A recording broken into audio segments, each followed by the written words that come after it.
नमस्कार मित्रांनो. DT story teller या चॅनलवरती आपल्या सर्वांचं मनपूर्वक स्वागत.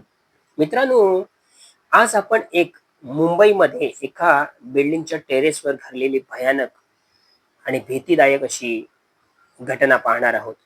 आपल्या चॅनलचे सबस्क्रायबर आहेत दीपक म्हणून. त्यांनी हा जो भयानक अनुभव त्यांनी त्यांच्या आयुष्यामध्ये घेतला तो त्यांनी आम्हाला सांगितलेला आहे. तो मी तुम्हाला सांगण्याचा प्रयत्न करतोय. मित्रांनो, गोष्ट आहे 17-18 वर्षापूर्वीची. दीपक कोकणामध्ये कुडाळ तालुक्यात गावी राहायचा आणि गावामध्ये त्याचं शिक्षण वगैरे पूर्ण झालं, 12वी पूर्ण झाली आणि त्यानंतर मुंबईमध्ये तो गेला. मुंबईमध्ये त्याचा मामा राहायचा आणि त्या मामाकडे तो गेला आणि तिथे नंतर 1-2 वर्ष त्याने प्रायव्हेट कुठल्यातरी अशा कंपनीमध्ये 2 वर्ष काम केलं आणि योगायोगाने आणि त्याच्या सुदैवाने त्याला गव्हर्नमेंटचा जॉब मिळाला मुंबईमध्ये एका डिपार्टमेंटमध्ये, सरकारी ऑफिसमध्ये. आणि मग त्याचं आयुष्य पूर्णतः बदलून गेलं. मग पुढच्या 2 वर्षामध्ये त्याने लग्न केलं. त्याला एक मुलगा झाला. आता हा गव्हर्नमेंटच्या जॉबला लागल्यामुळे आणि त्याची पोस्ट चांगली असल्यामुळे जे क्वार्टर्स असतात गव्हर्नमेंटचे त्यांच्या सरकारी कर्मचाऱ्यांचे, तर त्याला क्वार्टर्स मिळाली आणि ती बिल्डिंग होती 3 मजली आणि 4था मजला होता तो टेरेस होता आणि ती बिल्डिंग फार जुनी होती. अशी नवीन अशी बिल्डिंग नव्हती. मोडकळीस आलेली अशी बिल्डिंग होती. कारण गव्हर्नमेंटची ती सगळी कॉलनी असल्यामुळे त्याची अवस्था तशी होती. अतिशय पडायला आलेली आणि मोडकळीस आलेली ती बिल्डिंग होती. तर 3ऱ्या मजल्यावरती त्याला क्वार्टर्स मिळाला आणि त्या क्वार्टर्समध्ये तो राहू लागला. तो, त्याची बायको आणि एक मुलगा. दिवसामागून दिवस चालले होते. अतिशय चांगला संसार चालला होता. आता जिथे मामा राहायचा ना, तिथले सगळा त्याचा तो मित्र परिवार होता. कारण 2-3 वर्ष तो तिकडे मामाकडे राहिला होता. आणि आता तो क्वार्टर्समध्ये इकडे राहायला आल्यामुळे त्याचं जे फ्रेंड सर्कल होतं ते सगळं मामाची जिथे खोली होती ना, त्याच्या आजूबाजूला. तिथल्याच एका मुलाचं लग्न ठरलं आणि त्याची हळद होती. आता दीपक कामावरून जातानाच त्याने बायकोला सांगितलं, की मी संध्याकाळी कामावरून सुटलो 6 वाजता, की मी डायरेक्ट मग मित्राच्या तिकडे म्हणजे मामाच्या घराच्या बाजूला जो मित्र राहतो तिकडे मी हळदीला जाणार. रात्री मग येईन. तोपर्यंत तुम्ही जेवून वगैरे झोपा. असं तो सांगूनच गेला. आणि त्याप्रमाणे मग संध्याकाळ झाल्यानंतर संध्याकाळी तो कामावरून सुटला 6 वाजता आणि डायरेक्ट तो मामाच्या तिकडे जी खोली होती तिकडे मित्राचे जे हळदीचा कार्यक्रम होता तिकडे तो पोहोचला. आणि हळदीचा कार्यक्रम आटपेपर्यंत रात्री त्याला 12:30 पावणे 1 वाजला. आणि नंतर मग तो सगळ्या मित्रांना सांगून वगैरे घरी यायला निघाला आपल्या कॉलनीमध्ये. ट्रेनने वगैरे आला. स्टेशनवरनं तो रिक्षाने आला. आता ती कॉलनीला पूर्ण असं कंपाऊंड होतं आणि त्या कंपाऊंडमधनं ती आतमध्ये त्या 5-6 बिल्डिंग होत्या. आता कॉलनीच्या तिकडे तो आल्यानंतर रिक्षाने उतरला आणि तिथून तो पुढे आता चालत आपल्या बिल्डिंगपर्यंत, जिन्यापर्यंत येणार होता. आता चालता, चालता, चालता मित्रांनो, अ, सगळीकडे अंधार होता. आता ते जुन्या बिल्डिंग असल्यामुळे काही त्या पार्किंगच्या लाईट वगैरे काही नव्हत्या. लाईट सगळ्या बंद होत्या. एखाद दुसरी जिन्याची लाईट सुरू होती. बाकीच्या सगळ्या लाईट बंद होत्या. त्या जिन्यातून तो हळू-हळू, हळू-हळू वर चालत होता. बॅटरीच्या उजेडामध्ये, त्या मोबाईलच्या बॅटरीच्या उजेडामध्ये. चालत असताना अचानक कोणीतरी मागून त्याला हाक मारला असा आवाज आला, "दीपक जरा थांब." आता रात्रीचे 1:30च्या आसपासचं टायमिंग झालं होतं. तो म्हणाला, "एवढ्या रात्री 1:30 वाजता मला कोणी हाक मारली?" तो जिन्यावर जागच्या जागी त्या पायरीवरती थांबला आणि त्याने मागे वळून पाहिलं, तर कोणी नव्हतं. तो थोडासा 4-5 पावलं त्या पायऱ्यावरनं मागे आला आणि बेसमेंटच्या तिकडे त्याने सगळीकडे पाहिलं, कोण आपल्याला हाक मारलं. आपल्या कोण ओळखीचं असेल किंवा काय असेल, तर कोणी त्याला दिसेना. परत तो 4-5 पावलं वर चढल्यानंतर पुन्हा एकदा त्याला आवाज आला, "दीपक." पुन्हा तो जागच्या जागी थांबला आणि तिथून त्याने आजूबाजूला नजर टाकली, तर कोणी दिसेना. सगळीकडे भयान शांतता होती आणि पार्किंग खालची एखाद दुसरी लाईट सुरू होती. बाकीचा तो एरिया असा खालचा निर्मनुष्य असा होता. आणि रात्री 1:30 वाजता सगळेजण आपापल्या रूममध्ये झोपलेली होती आणि ती बिल्डिंग जुनी असल्यामुळे ना तिथे एक मोजकीच अशी माणसं त्या बिल्डिंगमध्ये राहायची. बाकीची काय त्या बिल्डिंगची अवस्था बघून सगळेजण दुसरीकडे भाड्याला राहायला जायचे. अशाच परिस्थितीमध्ये तो आता वरती आला 3ऱ्या मजल्यावरती. आता 3ऱ्या मजल्यावरती जिन्याने वरती आल्यानंतर इथे त्याची खोली होती जिन्याला लागूनच आणि टेरेसवर जाणारा जिना इथूनच तो वरती गेला होता.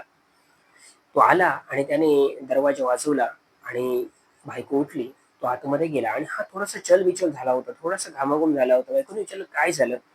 तर तो म्हणाला, की "रात्री ना कोणीतरी मला मागणं वरती येताना आत्ता हाक मारली 2 वेळा, दीपक, दीपक म्हणून. मी मागे जाऊन पाहिलं पण कोणी दिसेना. पण हाक मला 100% कोणीतरी मारली. मी मागे जाऊन पण पाहिलं." तर बायको म्हणाली, "तुम्हाला काहीतरी भास वगैरे झाला असेल किंवा बाहेरच्या साईडने कोणीतरी ओळखीचं असेल, त्याने हाक मारली असेल कंपाऊंडच्या बाहेरनं." तर त्याला ते काही पटेना. त्याच्या मनाला देखील पटेना, की 100% मला हाक मारली होती त्या बिल्डिंगच्या खालूनच कोणीतरी. तो आता झोपायला गेला आणि नंतर मग झोपला वगैरे. मित्रांनो, असे 8-10 दिवस गेले. हा विषय त्याच्या मनातून हळू तो विसरला. एके दिवशी असाच तो एका मित्राच्या मुलाच्या वाढदिवसाला गेला होता आणि तिथून येताना देखील त्याला त्या 15-1 दिवसानंतर पुन्हा एकदा उशीर झाला होता. 12, 12:30, पावणे 1चा वेळ झाला होता आणि हा बिल्डिंगकडनं वर येताना, त्या जिन्यावरनं वर चढत असताना एक कोणतरी पोरगा, म्हणजे एक 20-21 वर्षाचा पोरगा असेल, तो त्याच्यावरतीच पुढे चालतोय जिन्यावरनं आणि हा मागनं चालतोय. हा त्याला बघतोय, की हा बिल्डिंग मधला पोरगा नाही. हा कोणतरी वेगळा पोरगा आहे. आणि तो काळोखात स्पष्ट त्याचा चेहरा दिसत नव्हता. हा जागच्या जागी थांबला. हा थांबल्यानंतर जो पोरगा त्याच्या पुढे चालला होता त्या जिन्याने ना, तो देखील थांबला आणि याच्याकडे यानं वळून पाहिलं. आता दीपकने त्याच्याकडे पाहिलं, पण त्या जिन्यामध्ये मध्ये लाईट नसल्यामुळे त्याचा चेहरा काही स्पष्ट दिसला नाही. परंतु ती आकृती दिसत होती. हा कोणतरी एक पोरगा आहे 20-21 वर्षाचा. आता दीपक जागच्या जागी थांबला, तो पण थांबलाय. आता दीपक वाट पाहतो, की तो कधी वर जातोय आणि त्याच्यानंतर मी कधी त्याच्या मागनं वर जातोय माझ्या खोलीपर्यंत. आता 1-2 मिनिटं जो तो पोरगा होता, तो त्या जिन्यावरती उभा होता. हा वाट पाहतो तो कधी जातोय आणि त्याच्यानंतर मी मागनं जातोय. दीपक देखील जागच्या जागी उभा आहे. काही वेळानं तो मुलगा जिन्याच्या पुढे जाऊन तो या जिन्यामध्ये वर चढण्यासाठी मग निघून गेला. आता दीपक हळू चालत होता, की एकदा बाबा कोण आहे तो त्याला बिल्डिंगमध्ये वरती जाऊ देत नाही. तर दीपक तिथून पुढे आल्यानंतर तो ते आपल्या खोलीच्या तिकडे आला आणि टेरेसला लॉकच असायचं, कुलूप असायचं. आणि खोलीच्या तिकडे गेल्यानंतर त्या 6 खोल्या अशा लाईनीत होत्या ना, त्या 6 खोल्यांच्या त्या व्हरांड्यामध्ये, त्या गॅलरीमध्ये त्याने पाहिलं तर कोणी दिसेना. कोणाची लाईट पेटलेली दिसेना. जर हा कोणाकडे आला असेल, पाहुणा आला असेल किंवा काय आला असेल, तर कोणाची लाईट पेटलेली नाही. वेळ किती असेल? एक 30 सेकंदाचा. तो वरती गेला, त्याच्या मागून हा वरती गेला, पण तो कुठे गेला हा मुलगा दिसला नाही दीपकला. हा आता आज मात्र खूप घाबरला. त्याला काही समजेना. नक्की काय प्रकार आहे? काय प्रकार आहे? म्हणजे नवीनच त्या ह्याच्यामध्ये राहायला आलेले, त्या बिल्डिंगमध्ये दीपक आणि लग्न झाल्यानंतर. त्यामुळे नक्की हा बिल्डिंगचा काय प्रकार आहे, की 2 वेळा हा त्याच्या बाबतीमध्ये प्रसंग घडला. आता एके दिवशी त्याने ठरवले, की शेजाऱ्यांच्या कोणाला तरी ही बातमी सांगायची, अशी घटना घडते म्हणून. आणि त्याच्यातून त्यांना काय माहिती आहे का, हे विचारून घ्यायचं. एके दिवशी रविवार होता. शेजारी देखील त्याचे चांगले संबंध होते. एके दिवशी तो शेजाऱ्यांना आपल्या घरी बोलावून घेतो. त्याच्याच कॉलनीमध्ये राहणाऱ्या, ते त्याच्याच बिल्डिंगमध्ये राहणाऱ्या एका व्यक्तीला, आणि त्याला सांगतो, की आम्ही राहायला आल्यापासून ना 2 वेळा असं मला, जेव्हा मी रात्री उशिरावरती येत होतो ना, तेव्हा 2 वेळा असा प्रसंग घडला, की कोणीतरी मला एक वेळ हाक मारली, दुसऱ्या वेळी एक कोणीतरी मुलगा असा माझ्या पुढे जिन्यावरनं चालतोय, नंतर तो गायब झाला. तर आता शेजाऱ्याने त्याला सांगितलं, की "आता तुम्ही इथे राहायला आलात, तुम्ही आमचे शेजारी आहात, म्हणून मी ही गोष्ट तुमच्यापासून लपवणार नाही. तर मी ही गोष्ट, जी काही गोष्ट आहे, ती सगळी मी तुम्हाला आज सांगणार आहे. ही एक भयानक घटना आहे, भीतीदायक घटना आहे. थोडंसं हृदय कठीण करून ऐका." तो काय सांगायला लागला, की एके दिवशी तुम्ही ज्या रूममध्ये राहता ना, त्या रूमवरती बरोबर टेरेसवरती एका मुलाचा मृतदेह आढळला होता. म्हणजे त्याचा कोणी घातपात केला होता किंवा काय केला होता ते काय माहीत नाही. परंतु बरोबर तुमच्या रूमच्या समोर वरती टेरेसवरती त्याचा मृतदेह आढळला. आणि त्याच्यानंतर मग हे सगळे त्या मृतदेहानंतर पोलीस वगैरे ते सगळे घेऊन गेले. तो दुसऱ्या कुठच्यातरी एका कॉलनीतला होता. त्याच्या नंतर मग ती शहानिशा वगैरे पोलिसांनी केले. त्याचं अंत्यसंस्कार वगैरे झाले. परंतु त्या दिवसापासनं तो जो मुलगा आहे ना, तो रात्री 12च्या नंतर ह्या सगळ्या बिल्डिंगमध्ये कधी त्या टेरेसवरती, कधीतरी त्या गॅलरीमध्ये, कधीतरी जिन्यावर, ते कधी बेसमेंटला उभा असलेला किंवा चालताना असं दिसतो. आणि म्हणून जी तुम्ही आता खोली जी आता घेतली ना रूम, त्या रूममध्ये कोणी राहत नव्हतं. कारण जेव्हापासून त्याचा तिथे मृतदेह आढळला तेव्हापासून चित्रविचित्र प्रकार त्या तुमच्या रूममध्ये व्हायला लागले. आणि म्हणून अगोदरचे जे भाडोत्री होते ना, म्हणजे जे गव्हर्नमेंट सर्व्हंट होता, कोण तो माणूस होता, तो सोडून गेला ह्या सगळ्या गोष्टीमुळे. त्याला तो त्रास होऊ लागला कारण त्याचा मृतदेह बरोबर तुमच्या वरती टेरेसवरती आढळला होता खोलीच्या. आता ही नवरा-बायको दोघेही घाबरले, दीपक आणि त्याची बायको, आणि म्हणाले, "करायचं काय?" तो म्हणाला, की "आजूबाजूला जर आम्ही कुठे खोली चेंज करून घ्यायची झाली, तर मग ती प्रोसेस असते त्यांची ऑफिसची, ती करून मग दुसरी खोली मिळते." आणि सगळ्याच खोल्या अशा मोडकळीस आलेल्या होत्या. त्यामुळे हा म्हणाला, की थोडे दिवस दुसरीकडे रूम मिळेपर्यंत इथेच राहायचं, असं त्याने ठरवलं. परंतु तो 1 महिने त्या रूममध्ये राहिला, परंतु चित्र-विचित्र प्रकार असे त्याच्या बाबतीमध्ये घडायला लागले. एके दिवशी अमावास्या होती आणि रात्री दीपकची बायको आणि मुलगा छोटा होता 6-7 वर्षाचा. हे सगळे झोपलेले असताना रात्री 12च्या नंतर त्यांच्या टेरेसवरती कोणतरी चालतंय ना, असा आवाज येऊ लागला. आता टेरेसवरनं कोणतरी चालत असेल तर थोडासा ते व्हायब्रेशन होतात. थरथरल्यासारखं होतं ते स्लॅब वगैरे ते, त्यामुळे जाणवतं की कोणतरी वरून इकडे-तिकडे जातंय. तर कोणतरी धावतंय त्या टेरेसवरनं, हे सगळं त्याला जाणवायला लागलं. आणि मग त्याला ते त्या शेजाऱ्यांनी सांगितलेलं सगळं आठवलं, की याच्यावरतीच बरोबर त्याचा मृतदेह आढळला होता. आणि काही वेळानं जोरदार किंचाळण्याचा आवाज आला आणि दीपकची बायको अतिशय स्तब्ध झाली आणि कान देऊन ऐकत होती, की हा आवाज कोणाचा आहे? आणि तो मुलगा मात्र असा ओरडत होता, "वाचवा, वाचवा, मला मारू नका, मला मारू नका, मला वाचवा, मी तुमचं काय नाही केलंय, वाचवा." असं म्हणत होता. आणि आता मात्र हे यांचे हातपाय कापायला लागले, की हा स्पष्ट आवाज त्यांच्या त्या टेरेसवरती, त्यांच्या रूमवरती ऐकायला येत होता. आणि कोणतरी 7-8 जण अशी धावतायत इकडून तिकडे टेरेसवरती. हा सगळा आवाज त्यांना त्यांच्या कानामध्ये घुमत होता. आणि तो मुलगा जोरदार ओरडतोय, "वाचवा, वाचवा, वाचवा." असा हा प्रकार होत होता. हा सगळा प्रकार रात्र 3-3:30 वाजेपर्यंत सगळा घडत होता. हे दोघे जण न झोपता हा सगळा प्रकार ते कानाने ऐकत होते आणि सगळे अनुभवत होते. दुसऱ्या दिवशी मात्र दीपक एवढा घाबरला ना, की त्याचं मानसिक संतुलन बिघडलं आणि अक्षरशः तो असा वेडापिसा झाला आणि तो डायरेक्ट त्या टेरेसवरती जायला लागला. त्या टेरेसला कुलूप होतं. टेरेसवर जाता येत नसायचं. कदाचित ह्या सगळ्या गोष्टीमुळेच गव्हर्नमेंटने ते लॉक केलं असावं टेरेस. एके दिवशी त्या दीपकने ते लॉक तोडलं अक्षरशः आणि तो टेरेसवरती गेला. टेरेसवरती जाऊन जिथे त्याचा खून झाला होता ना, तिथे तो जाऊन असा विचित्र काहीतरी हावभाव करू लागला. म्हणजे एवढा घाबरला होता तो. आणि जणू काही जो कोण मृत व्यक्ती झाला होता तो मुलगा ना, त्याचा आत्मा त्याच्या अंगात शिरल्यासारखं काहीतरी विचित्र तो करू लागला. टेरेसवर धावू लागला.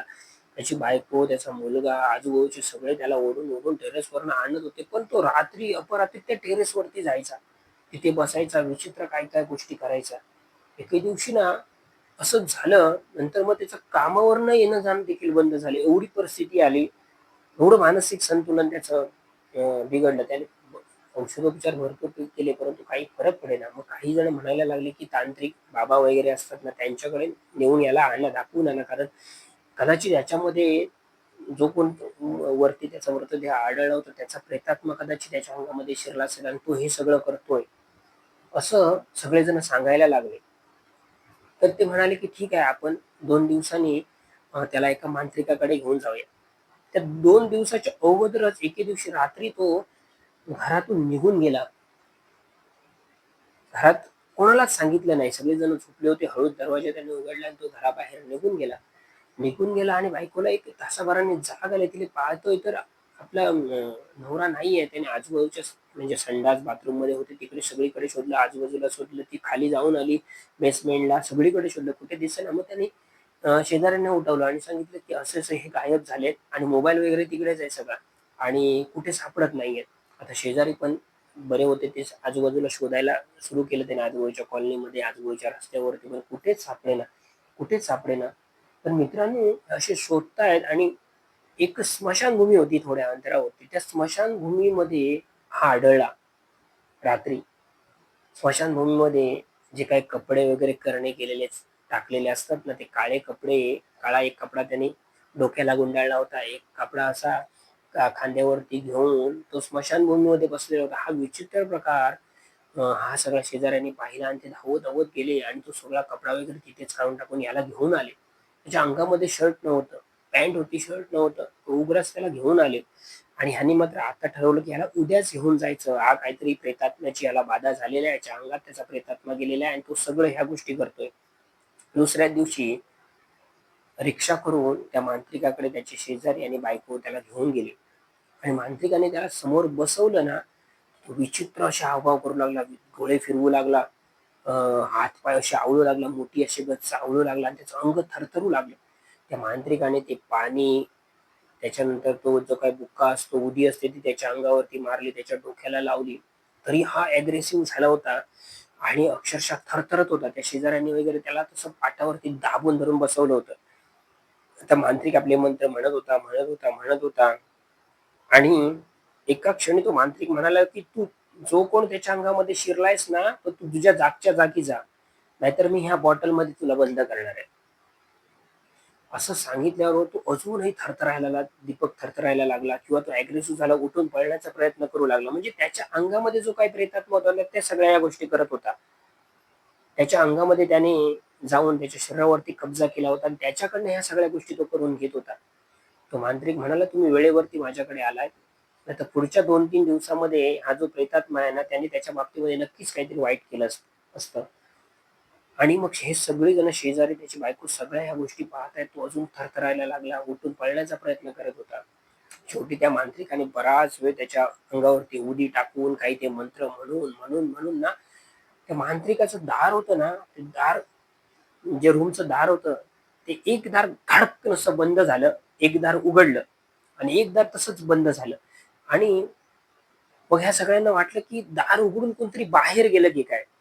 सगळ्यांनी मागे वळून पाहिलं तर एक दार थोडंसं उघडलं होतं, एक दार थोडंसं बंद झालं होतं आणि असं जाणवत होतं, की त्या दरवाजातून कोणतरी बाहेर निघून गेलं पटकन. असा तो खटकन आवाज आला होता दरवाजाचा आणि मग दीपक अतिशय असा तो घायाळ झाला आणि जमिनीवरती कोसळला आणि त्या मांत्रिकाने नंतर त्याच्या तोंडावरती पाणी वगैरे मारून त्याला उठवलं आणि मग त्याला उदी वगैरे दिली किंवा काय करायचं ते सगळं सांगितलं. थोडे दिवस याला आराम करू देत. थोडीशी भक्ती मार्गाचं त्याला सांगितलं. त्याच्या बायकोला तुम्ही असं-असं करा. कारण हा जो प्रेतात्मा आहे ना, तो खुनी प्रेतात्मा म्हणतो त्याला आम्ही. खुनी आत्मा असं म्हणतो. म्हणजे त्याचा काहीतरी त्या मुलाचा कशावरून तरी मर्डर झाला असेल किंवा घातपात झाला असेल आणि तो बदला घेण्यासाठी म्हणून आपल्या त्या सगळ्या मृत्यूचा बदला घेण्यासाठी ज्याने कोणी केलं असेल, त्याचा बदला घेण्यासाठी म्हणून तो शोधत होता. कोणतरी आपल्याला माध्यम मिळालं पाहिजे मारेकऱ्यांपर्यंत पोहोचण्यासाठी किंवा ज्याने कोणी हे सगळं केले त्याच्यापर्यंत पोहोचण्यासाठी. म्हणून तो तो जो प्रेतात्मा होता त्याने या दीपकच्या अंगामध्ये शिरून त्याच्या शरीरावरती कब्जा मिळवला होता आणि तिथून मग त्याचा पुढे असा तो शोध घेत होता, की कोणी कोणी आपल्याला मारले किंवा त्याच्या बाबतीमध्ये कदाचित त्याला वाईट करायचं असेल. पण त्याने माध्यम बनवलं ते दीपकच्या शरीराला. ह्याच्यामध्ये 3-4 महिन्याचा पिरियड गेला. ह्या सगळ्या घटना दीपकच्या बाबतीमध्ये हळू-हळू घडत होत्या. असं चित्र-विचित्र प्रकार दीपकच्या बाबतीमध्ये घडला होता. नंतर तो हळू नॉर्मल झाला. त्यानंतर त्याने ती रूम बदलली आणि मग तो दुसरीकडे राहायला गेला आणि त्याच्यानंतर सगळ्या गोष्टी सुरळीत झाल्या.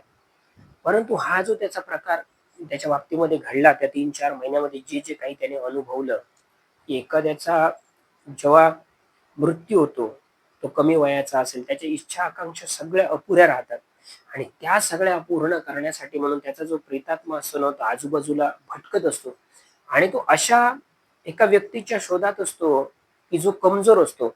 म्हणजे कसं, की समजा आपण मारामारी कोणाशी करतो, जर एखादा आपल्यापेक्षा ताकदीने कमी असेल, तर त्याच्याशी आपण मारामारी करायला जातो. आपल्यापेक्षा वरचढ असेल ताकदीने, तर त्याच्या आज आपण गोष्टीला जात नाही. त्यामुळे असे कमजोर म्हणजे असे भित्रे स्वभावाचे जे व्यक्ती असतात ना, त्याच्यामध्ये ह्या ज्या निगेटिव्ह शक्ती आहेत ना, त्या पटकन शिरकाव करतात. एखादा डेअरिंगबाज माणूस असेल ना, तर त्याच्या बाबतीमध्ये असे जे प्रेतात्मा असतात किंवा भुताटकी असते त्यांच्या वाटेला जात नाही. कारण ती दाद देणारे नसतात त्यांना त्या सगळ्या शक्तीला. त्यामुळे त्यांच्याकडे अट्रॅक्ट होत नाही अशा निगेटिव्ह शक्ती. पण असे कमजोर दिलाची जी माणसं असतात किंवा भित्री असतात ना, त्यांच्या शरीरामध्ये अचानक अशा या निगेटिव्ह एंटिटीज असतात ना, त्या सगळ्या शिरकाव करतात आणि मग त्या आपल्या राहिलेल्या इच्छा, आकांक्षा त्या व्यक्तीकडून पूर्ण करून घेण्याचा प्रयत्न करतात. तर अशी 100% अशा काही निगेटिव्ह शक्ती असतात, ज्या अशा गोष्टी करून घेतात. आणि मग त्या मांत्रिकाने त्या सगळ्या गोष्टी केल्यानंतर जो काही त्या मांत्रिकाचं तेवढं सामर्थ्य कदाचित असेल म्हणून तो प्रेतात्मा त्याच्या अंगातून निघून गेला. आणि त्यानंतर मग सगळ्या गोष्टी सुरळीत झाल्या. तो खोली सोडून गेला. मग तिकडे काही ह्या सगळ्या गोष्टी घडल्या नाही. परंतु एके दिवशी गावी आला होता 6-7 वर्षापूर्वी. त्याने हा मला अनुभव सांगितला होता. म्हणजे त्याच्या बायकोने देखील सांगितलं होतं. दोघी जण सोबत होती आणि त्यांनी हा जो अनुभव सांगितला होता ना, तो मी आजपर्यंत तुम्हाला सांगण्याचा प्रयत्न केलाय. तर मित्रांनो, ही जो भयानक अनुभव आहे, ही भयानक घटना आहे, ती तुम्हाला आवडली की नाही आवडली ती कमेंट करून नक्कीच सांगा. तुमच्या बाबतीमध्ये असा काही अनुभव असेल तो कमेंट बॉक्समध्ये कमेंट करून सांगा. चॅनलवरती जोडलेले राहा. याच्या अगोदरची जी स्टोरी होती, मुंबई गोवा ट्रिप, ती काही टेक्निकल कारणामुळे आपल्याला चॅनलवरून डिलीट करावी लागली. त्याबद्दल आपल्या सर्वांचे या ठिकाणी मी माफी मागतो, की ती स्टोरी तुम्हाला बाकीच्यांना ऐकता आली नाही. ज्यांना ऐकता आली त्यांनी ऐकली, परंतु काही कारणास्तव मग ती डिलीट करावी लागली चॅनलवरनं. चॅनलशी असेच जोडलेले राहा. चॅनल सबस्क्राईब करा. मित्रमंडळीमध्ये शेअर करा. नक्कीच कमेंट मात्र करून सांगा, की कथा तुम्हाला कशा आवडतायत किंवा नाही आवडत. दोन्ही कशा असतील तसे तुमचे कमेंट बॉक्समध्ये सांगा. तर मित्रांनो, आजपर्यंत मी दिलीप आपल्या सर्वांची या ठिकाणी मनापासून रजा घेतो आणि थांबतो. धन्यवाद.